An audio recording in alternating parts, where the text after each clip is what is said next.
Obama a donc des conseillers en humour également, il en a plusieurs si l'on en croit le magazine en ligne Vox qui évoque la montée en puissance de l'humour comme arme de persuasion politique. Pour toucher le public, pour marquer les esprits, rien ne vaut une blague, assure par exemple Jeff Nussbaum qui a monté un cabinet d'humour au sein des services politiques. Cet universitaire a commencé sa carrière en tentant d'éviter lui-même à sa propre exclusion du lycée. Après cet échec retentissant, il s'est ensuite spécialisé dans les speeches percutants. Il a ainsi égayé les discours de Al Gore et du vice-président Joe Biden tout en participant aux sessions d'inspiration avec Obama. Les professionnels comme Nussbaum viennent donc pour libérer la parole au sein du cabinet. En effet, pour qu'une blague marche, il faut frôler la ligne rouge. Si vous la franchissez, c'est la boulette. Si vous la taquinez, c'est le succès. C'est donc un exercice assez périlleux. Et bien finalement, pourquoi pas? En effet, la blague présidentielle, c'est une tradition ancienne aux États-Unis. Il paraît qu'Obama est le plus téméraire à ce jeu-là, toujours selon le magazine Vox. Et cette politique spectacle marche, c'est même un bon outil de communication. Barack Obama a marqué les esprits en racontant une histoire de saumon dans les rivières vivants. Il dépend du ministère de l'Intérieur une fois cuisiné, puis il passe sous la coupe de l'alimentation. Et ce même saumon connaît encore un troisième ministère s'il est fumé. En bref, un saumon, 3 administrations.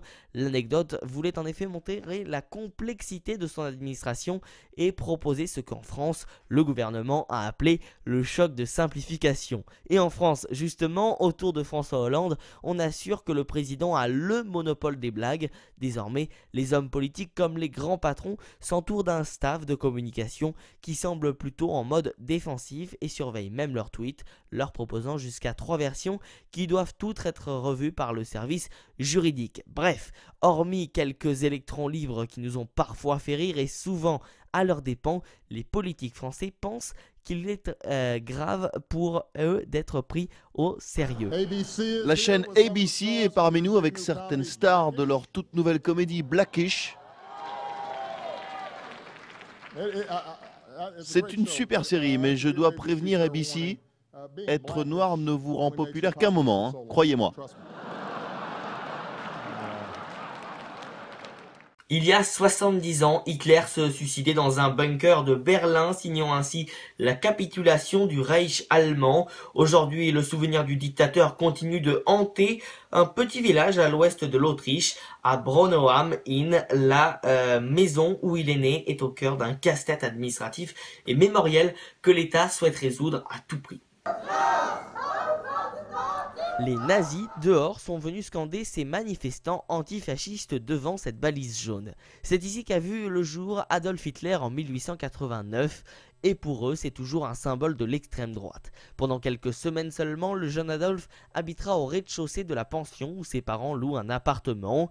Les archives de la ville conservent la trace de la venue au monde du futur dictateur le jeudi 20 du mois d'avril. Et pour Florian Kotenko, historien spécialiste de la ville de Brindau, la fascination que suscite encore la maison d'Hitler s'explique avant tout par son aspect très anodin. Il est d'une certaine façon une icône du mal. Et Hannah Arendt a aussi parlé de la banalité du mal. Dans ce cas, il est certain que lorsqu'Hitler habitait à Braunau, il avait une famille très banale et normale.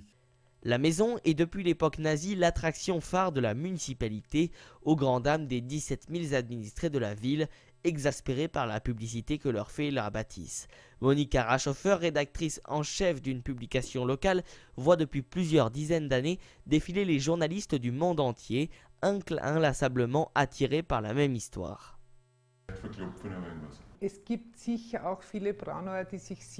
Assurément, il y a beaucoup d'habitants ici qui souhaiteraient que Braunau ne soit pas seulement perçue comme la ville de la maison d'Hitler, mais aussi pour son patrimoine historique gothique qui est beaucoup trop peu reconnu. C'est vraiment le souhait de beaucoup d'habitants qu'une autre image de la ville soit proposée. Le bâtiment du 15 rue Salzburg-Forstadt est fermé depuis 2011. La propriétaire refuse que l'État, unique locataire des 800 mètres carrés, y mette des travaux de modernisation. Le gouvernement autrichien cherche coûte que coûte aujourd'hui à reprendre la main sur la maison pour y empêcher notamment qu'elle devienne un lieu de gloire au dictateur. Il nous faut bien reconnaître les faits, et les faits sont qu'il y a un contrat locatif. Donc nous avons d'une part fait une proposition d'achat, et d'autre part, parallèlement, nous essayons de trouver une voie légale pour l'expropriation.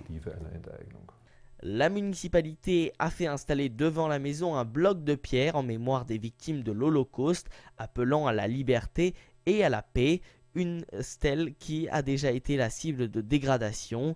Au ministère, on assure que l'acquisition de la maison aura lieu avant la fin de l'année. Et parmi les projets ensuite envisagés, la maison pourrait devenir un centre pour handicapés, avec l'espoir que le calme puisse enfin revenir sur le village de Brindao. Le récap, le résumé complet de l'actualité de cette semaine, encore une fois bien mouvementée, vous allez le voir. Dans l'actualité, cette semaine, un séisme dévastateur a frappé le Népal samedi dernier, faisant selon un dernier bilan près de 6000 morts et 11 000 blessés. C'est en tout cas le plus meurtrier depuis 80 ans dans le pays. La ville de Katmandou, proche de l'épicentre, a été ravagée. Des répliques ont suivi les jours suivants, provoquant aussi de nouvelles avalanches sur l'Everest où une vingtaine de personnes ont trouvé la mort suite au tremblement de terre d'une magnitude de 7,8 sur l'échelle de Richter. Suite à la catastrophe, l'aide a mis du temps à se mettre en place. Le gouvernement s'est d'ailleurs tout de suite retrouvé débordé par l'urgence. Les autorités ont dû faire face à la colère des rescapés sans logement et sans nourriture. Plusieurs pays, dont la France, ont envoyé des équipes de secours et du matériel. L'ONU a aussi lancé mercredi un appel de fonds de 415 millions de dollars pour venir en aide au Népal. Des violences ont éclaté à Baltimore aux États-Unis suite à la mort d'un jeune homme noir. Freddie Gray, 25 ans, est mort de suite d'une fracture des cervicales une semaine après son arrestation le 12 avril. Plusieurs enquêtes sont en cours pour déterminer les circonstances de ce décès, rappelant les dernières bavures qui ont ravivé les tensions ces derniers mois. Dans cette affaire, une vidéo montre le jeune homme violemment plaqué au sol par des policiers. 6 d'entre eux ont été suspendus dans l'attente des conclusions des investigations. Et les obsèques de Freddie Gray auront lieu lundi à Baltimore, là où des manifestations contre les brutalités policières ont dégénéré en violence et émeutes tout au long de cette semaine. Scandale dans l'armée française. Depuis 2014, la justice enquête sur des accusations de viol d'enfants visant des militaires déployés en Centrafrique. C'est le quotidien britannique The Guardian qui a révélé l'affaire ce mercredi. Un rapport interne de l'ONU détaille des cas de viol et de sodomie sur des enfants sans abri dans un camp de déplacés de Bangui. François Hollande a assuré que si certains militaires se sont mal comportés, ils seraient implacables. Nouvelle polémique dans l'audiovisuel. La PDG de l'Institut national de l'audiovisuel, Agnès Saal, a dépensé près de 41 000 € de frais de taxi en 10 mois, alors qu'elle disposait d'une voiture de fonction avec chauffeur. Pire, 6 700 € seraient directement imputablement revenus à son fils, à qui elle avait donné son code de réservation. C'est une lettre anonyme envoyée au conseil d'administration qui a mis le feu aux poudres. Finalement, Agnès Saal a annoncé sa démission mardi, obéissant à la demande de la ministre de la Culture, Fleur Pellerin.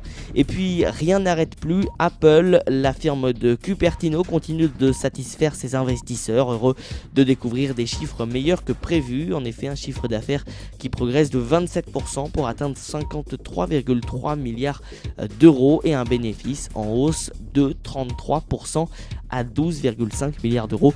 Près de 65 millions d'iPhone ont été vendus lors de ce trimestre. C'était le récap de